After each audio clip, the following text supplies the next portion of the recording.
Bonjour, je m'appelle Myriam. Bonjour, je m'appelle Lilou. D'après toi, quel est le joueur qui s'habille le plus mal au Paris Saint-Germain?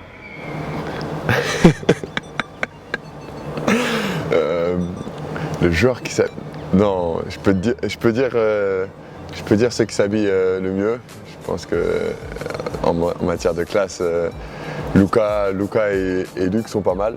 Même s'il y a d'autres prétendants. Hein. On peut voir arriver Benoît de temps en temps, bien habillé, ou Nico aussi. Non, vraiment, ça dépend des jours. Ça dépend de ce qu'ils ont après. Mais il n'y a pas vraiment quelqu'un qui s'habille très très mal dans l'équipe. Salut, c'est Corentin, Nedim. C'était quoi ton rêve d'enfant? Mon rêve d'enfant, c'est ce qui m'arrive en ce moment, c'est vivre de ma passion, jouer au handball, jouer dans les plus grands clubs, dans les plus grandes salles et gagner des titres. Pour l'instant, c'est pas encore arrivé, j'espère à la fin de l'année. Salut Nedim, moi c'est Arnaud. J'avais une question. Comment tu vis ton ascension en équipe de France? Comment je vis mon ascension, on en reparle dans 30 jours à peu près, ou peut-être dans un mois ou deux, après le championnat du monde. Non, y a pas de... Pour l'instant, je la vis bien. J'espère continuer à vivre de belles choses avec cette équipe et j'espère vraiment devenir un grand avec elle. Bonjour Nedim, je m'appelle Vincent. Qu'est-ce que ça fait quand tu joues avec les meilleurs joueurs du monde? C'est un rêve d'enfant, hein. Ça fait partie de mes rêves quand j'étais petit et là c'est vrai que j'ai la chance de réaliser. Et j'en profite au maximum et j'essaye d'être à la hauteur. Salut Nedim, c'est Vivien.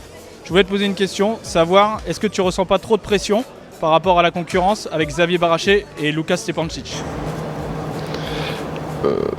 Non, de toute façon, dans le sport il faut un peu de concurrence et nous en l'occurrence notre concurrence elle est vraiment saine ici.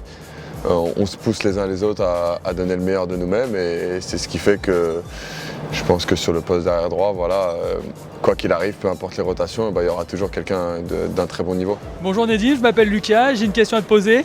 Quelle est la taille de tes chaussures, ta pointure?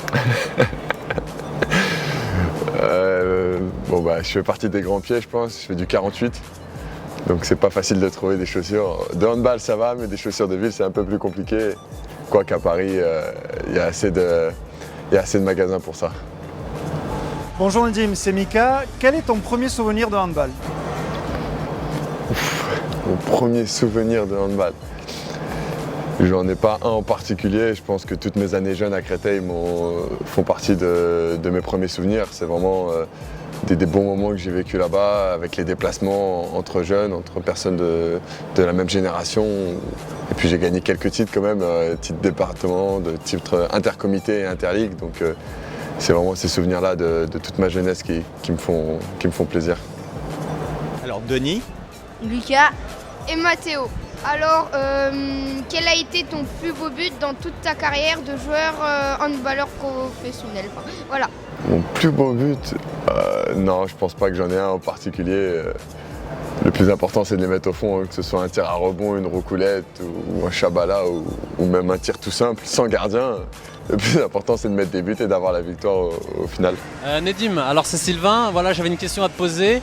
Je voulais savoir quelle sensation tu as eue lors de ta première sélection en équipe de France. Oh là là, ça date de pas longtemps ça. C'est vrai que j'ai eu des frissons. La première Marseillaise, elle était vraiment impressionnante. Surtout que j'ai eu la chance d'avoir du temps de jeu pour ma première sélection, donc ça a été un grand moment. Donc je vais te dire vraiment les frissons et la pression, parce que tu portes un maillot quand même et il est un peu lourd quand même à porter, il faut dire, pour une première.